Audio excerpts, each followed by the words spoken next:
What's up, everybody? Welcome back to the channel and welcome back to the Build Your Own House project. You guys will see it's changed a little bit since the last time you were out here. And if it's your first time here, that is the Build Your Own House project, and it will look similar to that when it is done. And you'll see we're actually starting to get to the point where it is beginning to have that look. We've got the stone starting to go up. Before I get ahead of myself, if you are one of the new viewers here, this is a series that we're putting together where we started this at the design phase and the phase where we were doing lot selection, right? And we've walked you guys through this entire house to this point, and we will continue to take you through this project until we have certificate of occupancy, showing you kind of what goes into a whole house build. So your guys' last time out, we had some of the siding up. We've got some more of the siding up now. And the big thing for me, the other day when I came around the corner here, the view of this house coming up the street, they had done the upstairs cedar on that second story there. And when you round that corner, it pops. I think it looks fantastic. Let me know in the comments below what you guys think of the natural cedar accent up there. And yes, it is also behind the pillars that you can't see right now, but there it is back there. Yeah, let me know what you guys think of that selection. It's the first time we've used it.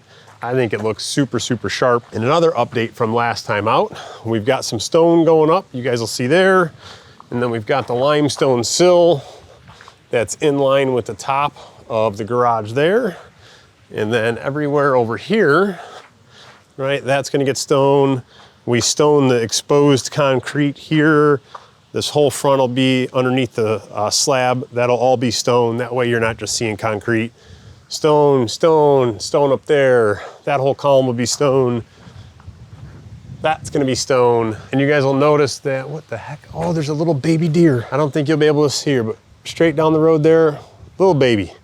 Oh, there's mama, finally. We've seen the mama deer a few times lately, and we've heard rumors of the baby, but that's my first time seeing the baby out there. So there's a couple different kinds of masonry, right? If you've ever seen full bed, just large stones, big thick stones getting put in, you'll know that there's not this lath and there's not this wrap, and you're not putting any of this stuff up. You're building stone off of what's called a brick ledge that's built into the foundation. So if we were gonna say this is the top of a foundation wall, you would have an inset back here, and this would be lower than the top of foundation, and all your masonry would sit on this edge to carry that weight all the way down through the foundation wall and down into the footings. Then you've got another option, which is still a natural stone, which is what we have going on here. We're using Eden Valdez stone for this. This is real stone. This is a saw cut, real stone product, not man-made. But with this stuff, you don't need to carry load bearing down to the footings.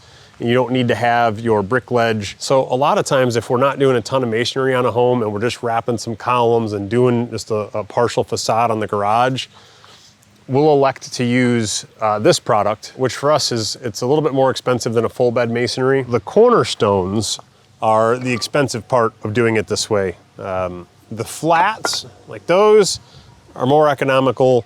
These are the more expensive part. And then there's a third option, which is a man-made manufactured stone. We have a local place that makes it. You can choose your own dyes and do different styles with it. We've used that one time on a house. It looks like real stone. It's just not real stone.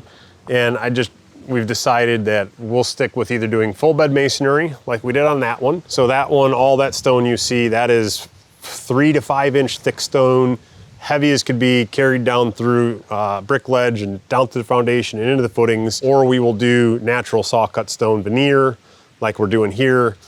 We're gonna steer clear of the man-made products. I like the finish that we get with natural stone more than I do with the man-made stuff. So enough rambling about stone. We're waiting on a little bit more to come in. We think we're gonna be a little bit short. We caught that before they even started. So we got that ordered before they got their stuff on site, and it should hit before they run out. So we should be good to go. On the prints, that pillar does not show that it's stone wrapped, but on the rendering, it shows stone wrapped. That got missed, that's on us. We should have flagged that we were doing what the rendering showed, not what the actual print showed. not a big deal. Again, that should hit before they need it, so it won't hold them up at all. But let's take a quick run around and show you guys the rest that we've got done so far. And there's gonna be some stuff where I can't get you to see with the camera, but they've got that whole section up there done that goes up with that roof. That wall's done, soffit fascia's done there. Guess I should have started from the other side and kind of worked my way that way. Down the side of that wall is all done, soffit fascia's all done there. And you kind of see that's the theme, right? They're working their way up.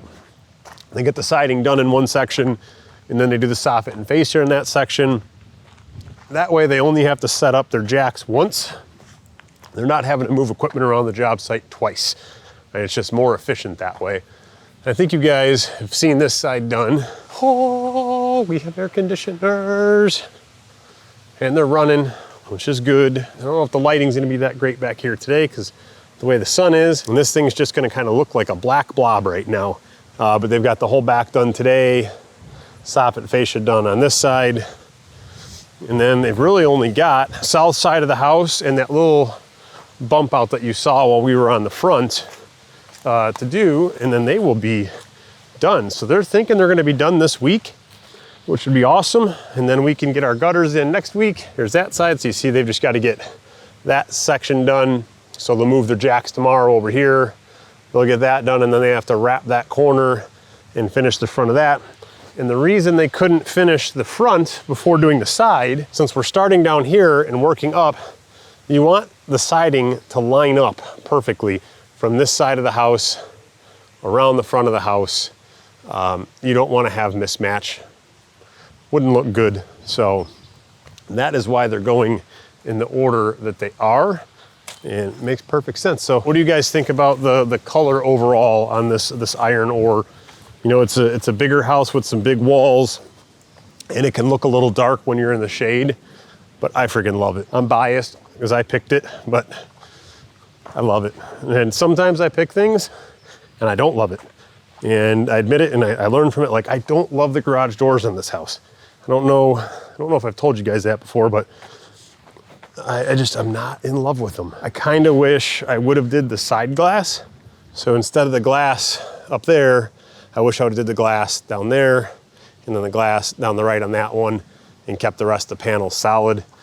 That's kind of my preference for a door. I just like the way those look better. You know, sometimes when you're building a spec and you make a selection and you see it once it's on the house and you go, oof, don't love that. But yeah, that would be an expensive thing to change, right? You're not gonna just go eat, you know, $5,000 or $6,000 in garage doors to swap them out for ones that you like better. That just doesn't make financial sense whatsoever. Hopefully here in the next week to week and a half, you guys are gonna see some big changes on this house. You're gonna see it completely finished. Siding will be done there, stone's gonna be done there, driveway will be done, stairs done, hopefully gutters will be in. I'm thinking we're 2 weeks from all that being done. And then the big thing that gets to happen once all that work is done, we get to do landscaping. And landscaping, I think, is what's really gonna set this house off. I think the house has great curb appeal as it is, but landscaping is what really ties a project together. And a lot of times with spec houses, people put the bare minimum for what's required by the covenants, which is 2 small trees, a couple shrubs, sod front and side, seed in the rear. We will not be doing that. You guys have seen before, we try and do a little bit extra on our landscape. And by a little bit, I think we probably spend 3 times as much as other spec builders in this neighborhood on our landscaping, just because we think it makes that big of a difference. So this thing will be getting full irrigation like we always do. It's gonna have a bunch of big outcroppings. It's gonna have trees, there's gonna be bushes. And we think this house deserves it. And we think, you know, when you're trying to sell a house on spec, you've gotta have it set apart from what everybody else is doing. You can't just build the same exact thing at the same exact level. I don't know, and I'm probably wrong, because the people who build the most amount of spec houses and sell the most of them, they build a different, we'll call it a different style and a different level of home than we're building. But that's the joy of getting to do this for passion over profit. Yes, it is still nice to make money on these projects, but it's not the driving force. The driving force is building something that you truly love and being able to hand off a product, you know, that's fantastic, and a family's gonna love to have it as their home. So we get a lot of joy, a lot of enjoyment out of that. So that's our quick update for outside on this week. As always, if you have any questions, please drop them in the comments below. Sometimes I am a little slow to get responses to you guys. My apologies for that. I've got to work on doing better. Do us a favor, hit the thumbs up, subscribe to the channel, and we will see you on the next one.